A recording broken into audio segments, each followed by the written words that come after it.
Olá, meus amigos, um dia de muita paz para todos nós. Hoje, exatamente 21 de novembro de 2025, estamos nós reunidos para estudarmos a obra O Céu e o Inferno. Nós finalizamos a semana passada, a segunda parte, capítulo 1, intitulado A Passagem, e faltou a nota de Allan Kardec, não foi, Augusto? Isso. Então, vamos pedir para o nosso irmão Augusto fazer nossa prece de gratidão. E logo depois vamos dar início à nota de Allan Kardec, desse último capítulo 1, intitulado A Passagem. Vamos orar? E assim, amado Mestre Jesus, aqui estamos, reunidos em Teu nome, buscando no estudo as orientações necessárias para que possamos continuar nessa caminhada para Ti. E te rogamos, Mestre, que Tu possa nos intuir, nos orientar, fortalecer a nossa vontade firme para que possamos continuar buscando no estudo o material necessário para a nossa reforma. Que a Tua paz, que Teu amor nos envolva e que Tu fique conosco hoje e sempre, que assim seja.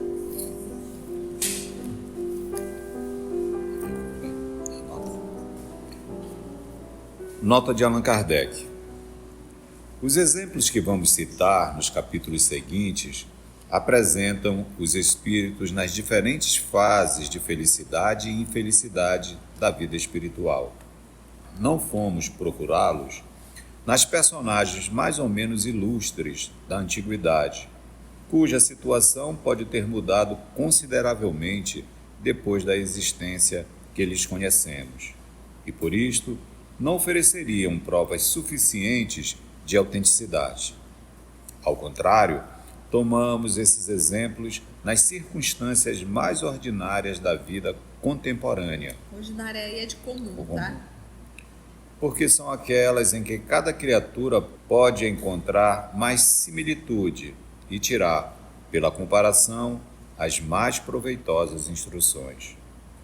Quanto mais próxima de nós está a existência terrestre dos espíritos, quer pela posição social, quer por laços de parentesco ou de meras relações, tanto mais nos interessamos por eles, tornando-se mais fácil averiguar-lhes a identidade. As posições vulgares são as mais comuns, as de maior número, podendo cada qual aplicá-las em si, de modo a se tornarem úteis, ao passo que as posições excepcionais comovem menos porque saem da esfera dos nossos hábitos. Não foram, pois, as sumidades que procuramos e, se nesses exemplos se encontram algumas personagens conhecidas, a maioria delas é composta de nomes obscuros. Nomes retumbantes nada acrescentariam à instrução que visamos, podendo ainda ferir suscetibilidades. Não nos dirigimos aos curiosos, nem aos amadores de escândalo, mas tão somente aos que pretendem instruir-se. Esses exemplos poderiam ser multiplicados infinitamente, porém, forçados a limitar-lhes o número, escolhemos os que pudessem melhor esclarecer o mundo espiritual e seu estado, quer pela situação dos espíritos, quer pelas explicações que estavam no caso de fornecer. A maior parte destes exemplos são inéditos e apenas alguns poucos já foram publicados na Revista Espírita. Destes, suprimimos os detalhes supérfluos, conservando apenas o essencial ao fim que nos propusemos, ajustando-lhes as instruções complementares que poderão suscitar posteriormente. Legal, né? Porque, assim, se a gente tivesse falado de gente muito conhecida, né, da atualidade, isso iria chocar e iria colocar à distância. Mas não, vamos falar do que, o que mais tem na sociedade. São pessoas ilustres ou pessoa do povo? Pessoa do povo. Então vamos trazer a pessoa do povo, do mundo espiritual, para que ao falarem da situação que eles estão, possa haver uma empatia, dizer, não, é gente como a gente. Uma identificação. Há uma identificação, e aí ficaria muito mais fácil para o fim, que é justamente a nossa renovação moral. A espiritualidade amiga, Deus nosso Pai, permite as comunicações para que nos sirvam de exemplos, os caminhos que devemos seguir. Então, vamos lá entrar no capítulo 2. Espíritos felizes. Então, nós começamos o capítulo 2 com os espíritos felizes. E aí tem alguns nomes que aparecem desses espíritos felizes, né, Augusto? Isso.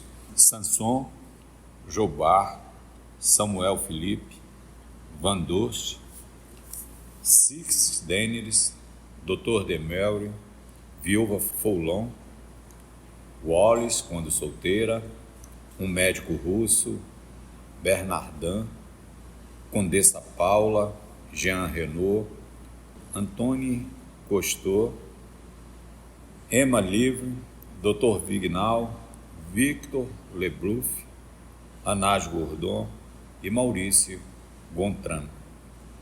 E começa pelo senhor Sanson. Né? Vamos conhecer um pouco a história desse espírito que está dentro dos espíritos felizes. Isso.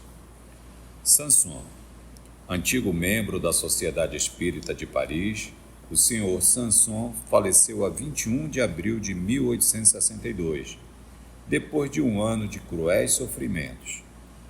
Prevendo a morte, havia dirigido ao presidente da sociedade uma carta com a seguinte passagem, abre aspas, caso minha alma se separe do corpo de um momento para outro, venho reiterar-vos um pedido que vos fiz há cerca de um ano, no sentido de evocardes o meu espírito o mais breve possível e sempre que julgardes conveniente, a fim de poder, como um membro bastante inútil da nossa sociedade, prestar-lhe para alguma coisa depois de morto, esclarecendo fase por fase as circunstâncias decorrentes do que o vulgo chama morte. O vulgo é o povo, tá, gente?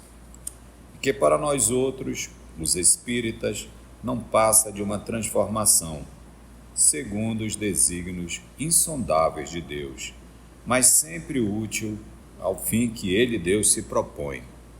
Além deste pedido, que é uma autorização para me honrardes com essa autópsia espiritual, talvez de pouca utilidade, em razão do meu quase nulo adiantamento, e que a vossa sabedoria não consentirá ir além de um certo número de ensaios, ouso pedir pessoalmente a vós, bem como a todos os colegas, que supliquem ao Todo-Poderoso a assistência dos espíritos bons, com os seus conselhos benevolentes, e a São Luís, nosso presidente espiritual, em particular, que me guie na escolha e sobre a época de uma nova encarnação, ideia que há muito tempo me preocupa. Temo confiar demais nas minhas forças espirituais, rogando a Deus, muito cedo e presunçosamente, um estado corpóreo no qual eu não possa justificar a bondade divina e que, em vez de servir ao meu adiantamento, prolongue a minha estação na terra ou em qualquer outra parte, caso venha a fracassar. Fecha aspas. Para satisfazer-lhe o desejo, evocando o mais breve possível após a morte, dirigimos-nos com alguns membros da sociedade à Câmara Mortuária. Então, a partir de agora, fechou aspa, né? A partir de agora é Kardec que recebeu a carta do senhor Sanson, onde ele fez a solicitação. Olha, ele já estava doente, mais ou menos há um ano, já sabia da morte próxima. Então, ele manda uma carta ao senhor Denis Arribay, reforçando o que ele já havia falado. Olha, eu não fui lá um trabalhador, né? É a humildade dele, né? Então, vamos ver se depois de morto eu sirvo para alguma coisa, né? Me evoque por favor, para que possa servir de estudo, assim logo que eu desencarnar, faça essa evocação para saber a minha condição e poder publicar, uma vez que ele faz parte daquele momento, né, contemporâneo do professor Denizar Rivai, né? Aí o professor Denizar disse assim, olha, para satisfazer o desejo, evocando o mais breve possível após sua morte. Aqui já é o professor Denizar, vamos ver o que ele fez, né? Isso. Augusto.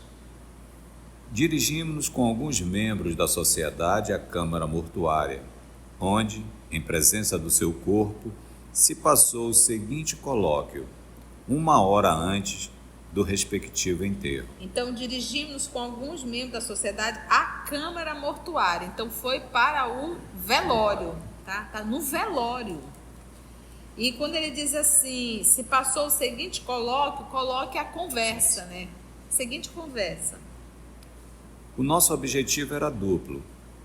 Íamos cumprir a última vontade do morto e observar, ainda uma vez, a situação de uma alma em momento tão imediato à morte, sem falar que se tratava de um homem eminentemente esclarecido, inteligente e profundamente convicto das verdades espíritas. Você vê como o professor Denizar, ele leva isso realmente como uma ciência mesmo, como uma pesquisa.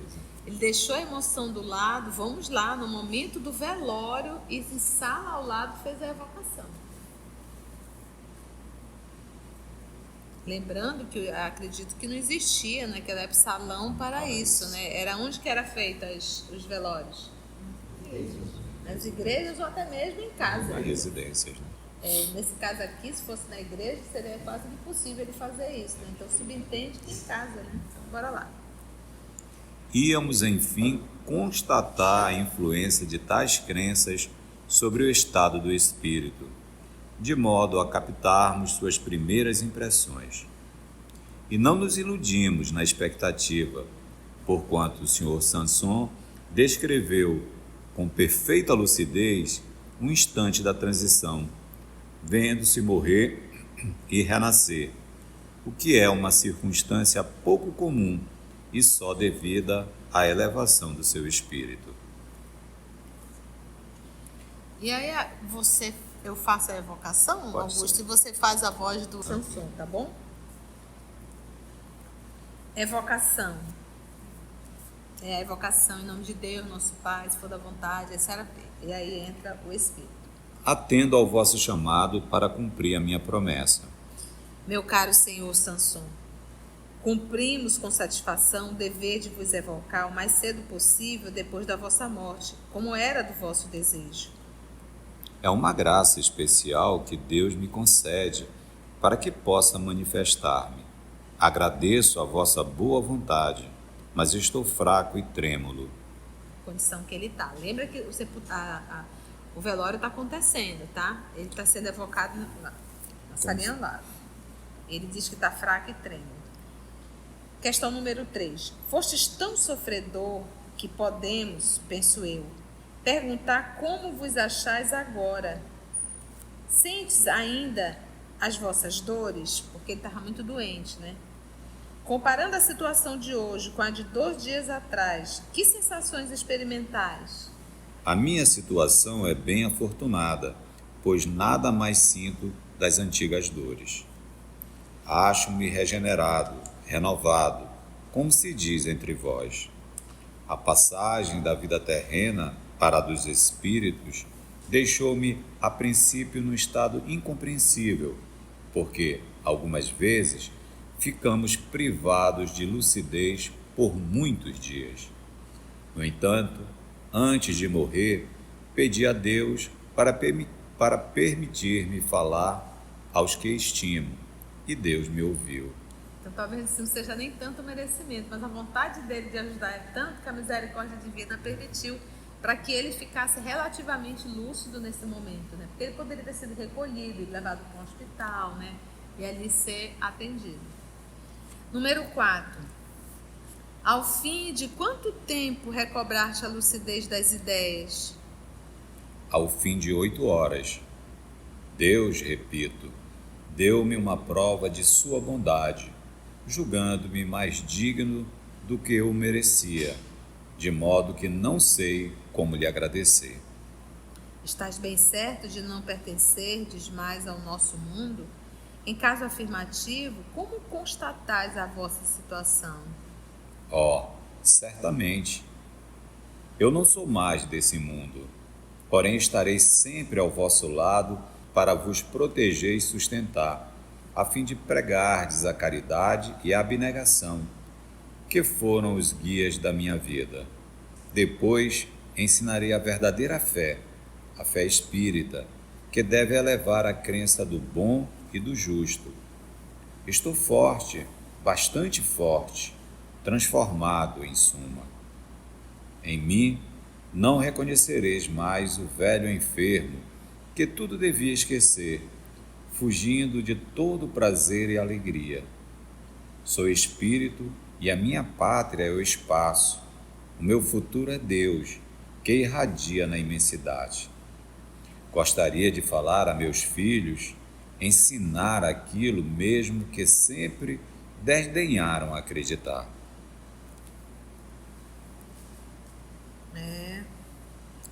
Que efeito vos causa a visão do vosso corpo aqui ao lado? Meu corpo, pobre e mísero despojo. Deves voltar ao pó, enquanto eu guardo a lembrança de todos os que me estimaram. Vejo essa pobre carne deformada, habitação do meu espírito, provação de tantos anos. Obrigado, meu pobre corpo, depurar-te o meu espírito. O meu sofrimento, 10 vezes bendito, deu-me um lugar bem merecido, visto que tão depressa posso comunicar-me convosco. Conservar-te as ideias até o último instante? Sim, o meu espírito conservou as suas faculdades. Embora não visse, eu pressentia. Toda a minha existência se desdobrou na memória, e o meu último pensamento, a última prece, foi para que pudesse comunicar-me convosco, como faço agora. Em seguida, pedi a Deus que vos protegesse, a fim de que o sonho da minha vida fosse realizado. Muito legal. Tivestes consciência do momento em que o corpo exalou o último suspiro? O que se passou convosco nesse momento? A vida se parte e a vista, ou melhor, a vista do espírito se extingue. Encontra-se o vácuo, o desconhecido, e arrastada por não sei que poder, a gente se encontra num mundo de alegria e grandeza. Eu não sentia mais, nada compreendia e, no entanto, uma felicidade inefável enchia todo o meu ser. Estava livre da opressão e da dor.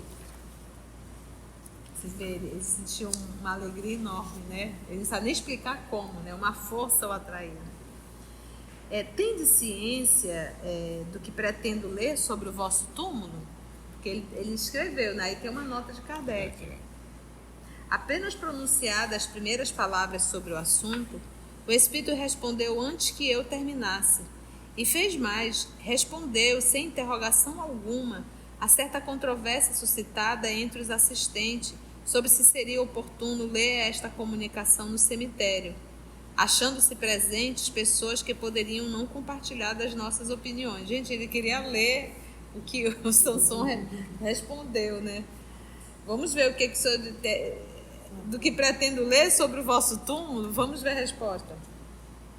Sim, meu amigo. E sei, porque tanto vos via ontem como hoje. Minha satisfação é grande. Obrigado, obrigado. Falai para que me compreendam e vos estimem. Nada tendes a temer, pois que se respeita a morte. Falai, pois, para que os incrédulos tenham fé. Adeus, falai, coragem e confiança.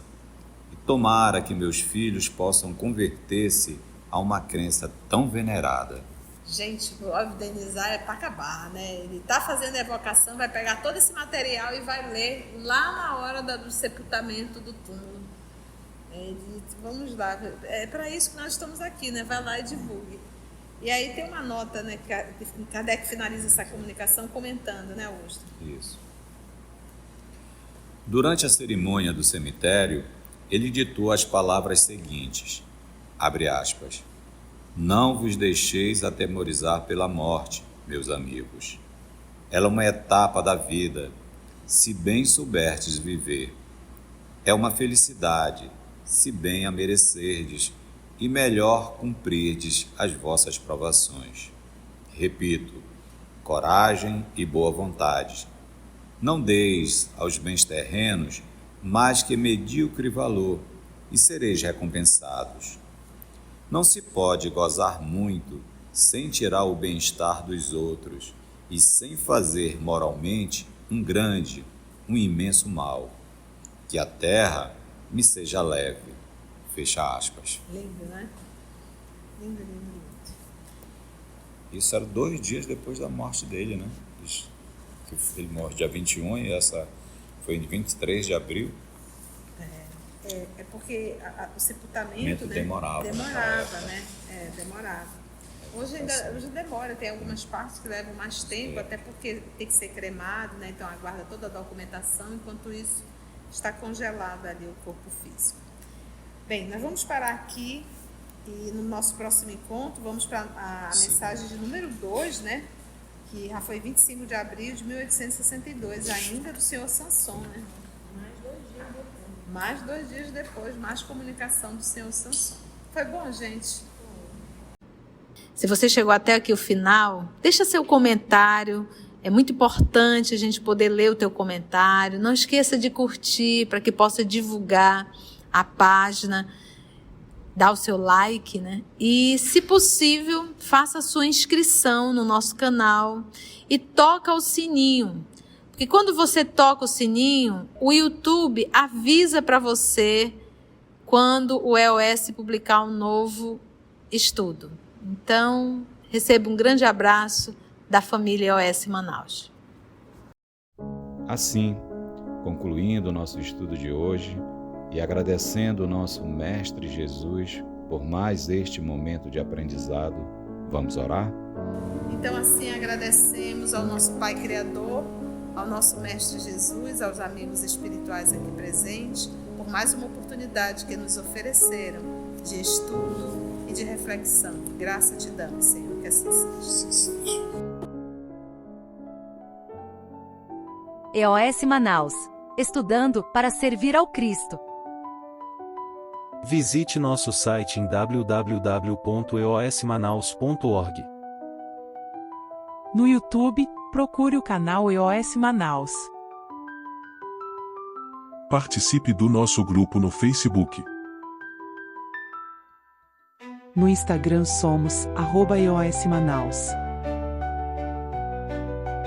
Escute e estude na Rádio Manaus de Estudos Espíritas. Estamos, também, em diversas plataformas de áudio. Procure EOS Manaus, no seu aplicativo preferido. EOS Manaus. Estudando para servir ao Cristo.